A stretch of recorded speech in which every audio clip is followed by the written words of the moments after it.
Koľkokrát si povedala, budem šťastná až keď. Až keď schudnem, až keď budem bohatá, až keď budem mať svoj vysnívaný život a podobne. Takto isto som zmýšľala aj ja. Nikdy som si nepripadala dosť dobrá. Mala som vždy pocit zlyhania, toto som mohla urobiť lepšie a toto.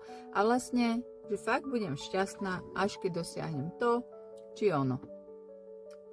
No a potom prišla do môjho života diagnóza roztrúsená skleróza multiplex a ja som si myslela, že môj život skončil.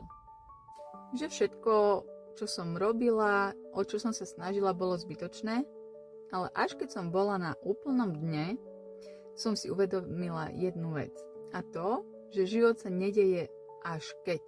Život sa deje tu a teraz. Čo príde zajtra, nikto nevie. A tak som sa rozhodla žiť s mojimi nedokonalosťami. S tým, čo mám. Začala som si vážiť každý jeden deň, každú maličkosť, každý nádych, každý krok a zrazu začali prichádzať nové príležitosti. A ja som konečne začala žiť nie tam niekde v nejasnej budúcnosti, ale tu a teraz. Nečakaj na ten správny moment, až keď. Začni žiť tu a teraz.